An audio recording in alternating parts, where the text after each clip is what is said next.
Now after ordinary bill, now next we'll understand is the money bill. Money bill आपने वैसे बहुत news में सुना होगा, एट टाइम्स ये कंट्रोवर्सी को लेकर आ जाता है. So at times what happens, the government passes a bill, उनके पास मेजॉरिटी होती है तो बिल आसानी से पास हो जाता है. लेकिन बाद में उस पर क्लेम किया जाता है कि आपने उसको under special consideration money bill के कैटेगरी में पास कर दिया. So now you might have that question कि जब एक प्रोसेस है पार्लियामेंट में नॉर्मल पास होने का, सेकेंड हाउस के पास जाने का, फिर असेंट ऑफ द प्रेसिडेंट, तो इस बीच में why do we have contradictions about money bill, ये तो क्वेश्चन आना चाहिए. When you will understand about the provisions of the money bill, the details, etc. related to it, you will automatically get an answer to your question. Now let's see about the money bill. Firstly, where it is talked about? It is talked about in Article 110 of the Constitution.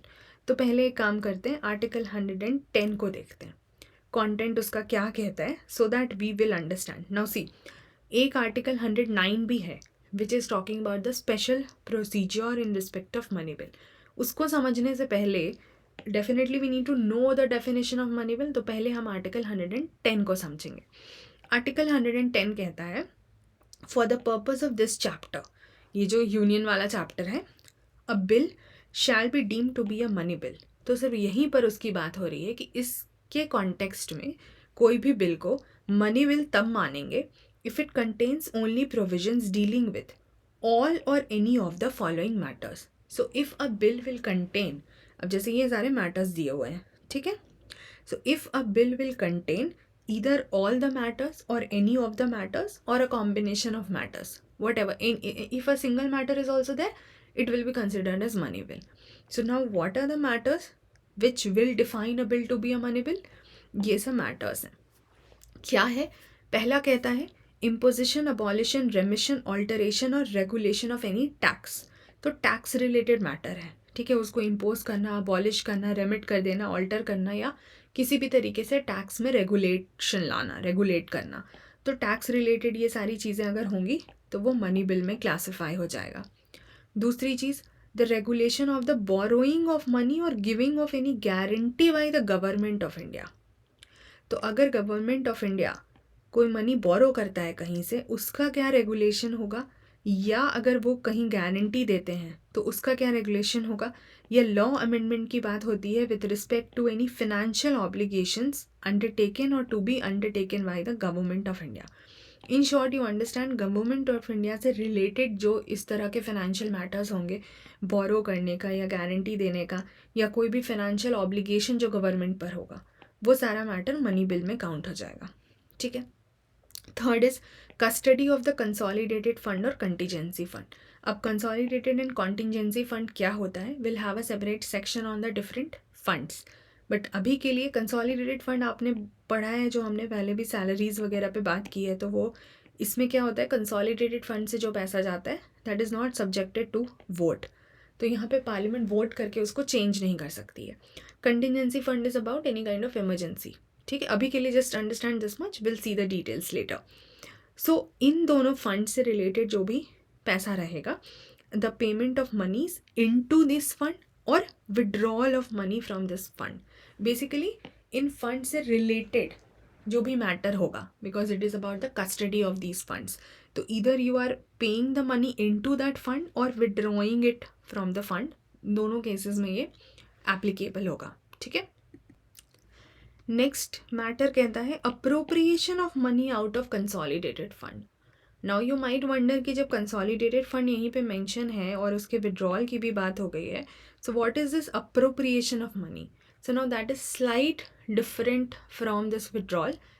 Withdrawal ही होता है उसमें भी, but there is a different you would say matter associated to it.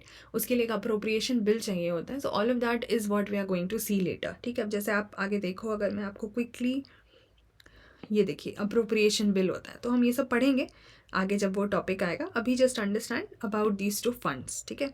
Next is declaring any expenditure to be expenditure charge on the consolidated fund or increasing the amount of such expenditure. So what is meant by charging any amount on CFI, वो भी आप तब समझेंगे जब हम fund पे बात करेंगे. तो कंसोलिडेटेड फंड से related whatever matter is there, then receipt of money in that account or even the public account. Public account भी एक अकाउंट होता है, जैसे ये दोनों हम करते हैं तो पब्लिक अकाउंट भी हम पढ़ेंगे। और इशू ऑफ सच मनी और audit of such account of union और स्टेट। सरकार से रिलेटेड जो भी पैसा का मैटर होगा वो सब मनी बिल में आएगा। और any matter incidental to any of the above matters. अब मान लीजिए ये तो बहुत स्पेसिफिक क्लॉजेस हैं। Some matters might not very clearly fall under any of these category, but somehow be related, somehow would be incidental to it, incidentally related to it. तो वो सब भी, क्योंकि ये बहुत ही broader है, this is open to interpretation as you can understand, that will also be considered under money bill. ठीक है, so these are the matters which comes under the definition of money bill. आगे क्या कहा गया है, a bill shall not be a money bill. तो a bill will be a money bill if this or any of these follows, वो भी दिया हुआ है। and when a bill will not be a money bill, वो भी दिया हुआ है। ठीक है, so a bill shall not be deemed to be a money bill by reason only that it provides for the imposition of fine or other pecuniary penalties. तो taxation related matters money bill में है, लेकिन if it is just about fine or any other kind of penalty और payment of फ़ी और licensing of fee etcetera, तो वो money bill नहीं होगा। ठीक है, ये सब जो है छोटे छोटे जो चार्जेस होते हैं वो सब में मनी बिल नहीं होगा। टैक्सेशन रिलेटेड है तो मनी बिल होगा, है ना। तो it provides for the imposition, abolition, remission etcetera of any tax by any local authority or body for the local purposes. तो अगर वो लोकल अथॉरिटी द्वारा टैक्सेशन लिया जा रहा है तो भी नहीं काउंट होगा, और ये सब फाइन और पेनल्टी और ये सब है तो भी नहीं काउंट होगा। लेकिन बाकी अगर गवर्नमेंट टैक्स लेके कर रही है तो फिर वो काउंट होगा मनी बिल में। If any question arises, now you will say कि who will interpret, because this is very broader in aspect and is open to interpretation. So definitely we have a question कि कौन decide करेगा कि money bill है कि नहीं है। And here comes the most controversial point, because if a question arises whether a bill is a money bill or not, the decision of the speaker of the house is final.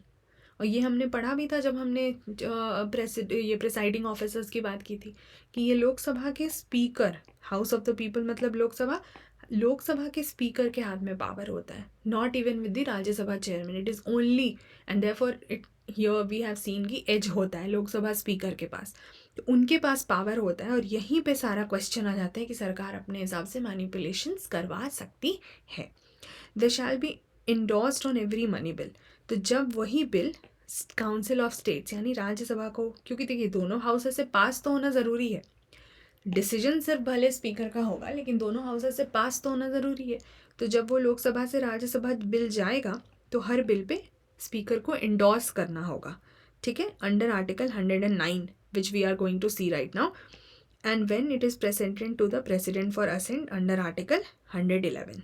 यह तो आपको पता ही है, अभी we have just done in the previous video that a bill requires the assent of the president, तभी वो act बनता है। ठीक है, और यहाँ पे स्पीकर का सर्टिफिकेशन ज़रूरी है, उनकी साइनिंग ज़रूरी है, claiming that yes that particular bill is a money bill. Okay, so this much you have understood. अब हम देखते हैं आर्टिकल 9 क्या कहता है। What is the special procedure in the case of money bill? सबसे पहले a money bill shall not be introduced in Rajya Sabha. तो आपने देखा फाइनल अथॉरिटी भी स्पीकर हैं और मनी बिल इंट्रोड्यूस्ड भी सिर्फ लोकसभा में होगा। Now please note, ordinary bill जो हमने देखा था, ordinary bill can be introduced in either of the house. ठीक है, लेकिन money bill can only be introduced in Lok Sabha and not in Rajya Sabha. अब when Lok Sabha passes the money bill, it will be transmitted to Rajya Sabha for the recommendation. अब उस case में राज्यसभा को 14 दिन के अंदर within a period of 14 days from the receiving of the bill उनको return करना होगा अपने रिकमेंडेशन के साथ। बट ये सिर्फ एक फॉर्मेलिटी है, क्योंकि राज्यसभा का recommendation might be accepted by Lok Sabha और रिजेक्टेड बाई लोकसभा, वो उनके हाथ में है, कोई मैंडेशन नहीं है। और दिन भी सिर्फ 14 ही दिन है। ठीक है, अगर 14 दिन तक नहीं किया गया तो वो अपने आप माना जाएगा कि राज्यसभा ने उसको पास कर दिया। Now if Lok Sabha accepts any of the recommendation, because there are two possibility of acceptance and rejection of the recommendations by Rajya Sabha. तो लोकसभा अगर राज्यसभा के रिकमेंडेशन को एक्सेप्ट कर लेती है तो ये माना जाएगा that the money bill is passed by both houses with the amendments recommended. ठीक है, क्योंकि लोकसभा ने एक्सेप्ट कर लिया तो हम अमेंडमेंट्स को कंसिडर करेंगे। अगर वो नहीं करते हैं रिकमेंडेशन को एक्सेप्ट यानी रिजेक्ट कर देते हैं तो माना जाएगा that the bill was passed in the original form, ठीक है, in the form in which it was passed in Lok Sabha, क्योंकि अल्टीमेट पावर लोकसभा के हाथ में है। तो राज्यसभा का रिकमेंडेशन वो माने नहीं माने उससे कोई फ़र्क नहीं पड़ता, इट्स जस्ट दैट कि बोलने का तरीका डिफरेंट हो जाएगा। So if the recommendation is accepted it will be said that the recommended the recommendation is accepted and then the money bill is passed. If it is not said it will be considered कि original form में pass हो गया. If a money bill is passed by Lok Sabha and transmitted to Rajya Sabha for recommendation and not returned to the House within 14 days, it will be already considered to be passed at the expiration of 14 days, जैसा मैंने आपको बोला. So ultimately you are seeing that Lok Sabha is having the edge here. ठीक है, अब इसी चीज़ को notes के फॉर्म में जो मैंने आपको दिया हुआ है, the same thing is there, will just quickly revise that article 110 के अंडर में only certain provisions will be considered to count a bill as a money bill. तो either all of the matter can be there or any of the matter can be there. And the same thing taxation, फिर union government द्वारा पैसा बोरो करना, या फिर CFI और contingency fund का custody, उसमें कितना पैसा जाना है, अप्रोप्रिएशन कैसे आना है उसमें से, या फिर पब्लिक अकाउंट का, और कोई भी मैटर जो उससे रिलेटेड हो. When will a bill not be considered a money bill? जब वो फाइन या पेनल्टी की बात करता हो, जब वो कोई फीस या लाइसेंस की बात करता हो, फॉर जैसे सर्विस फ़ी वगैरह, किसी कोई भी सर्विस देने के लिए आपको कोई भी पैसा आपने कहीं पे दे दिया तो, या फिर कोई लोकल अथॉरिटी का टैक्सेशन हो, तो वो सब काउंट नहीं होगा. And we have also seen that the decision is final only of Lok Sabha Speaker on which question, that a question which is arising out of whether a bill is a money bill or not. Decision cannot be questioned in any court of law or in either house of parliament or even the president. ठीक है, ये special power है. और passing का procedure क्या है जो article 109 में दिया हुआ है कि it can be introduced only in Lok Sabha. Definitely recommendation of the president is needed here. ये गवर्नमेंट बिल होता है, मिनिस्टर ही इसको इंट्रोड्यूस करते हैं. राज्यसभा इसको रिजेक्ट या अमेंड नहीं कर सकती है, क्योंकि राज्यसभा सिर्फ रिकमेंडेशन के लिए उसको आगे बढ़ा सकती है. And that also recommendation has to be given within 14 days. So please remember the point that Rajya Sabha can not reject or amend a money bill. ठीक है, Lok Sabha can either accept the recommendation or reject the recommendation. If Lok Sabha accept the recommendation, कि हम बोलेंगे कि ठीक है वो recommendation के साथ पास हो गया. Lok Sabha has more powers than Rajya Sabha in the case of money bill, you have understood it. And president के पास क्या क्या पावर होते हैं with respect to money bill?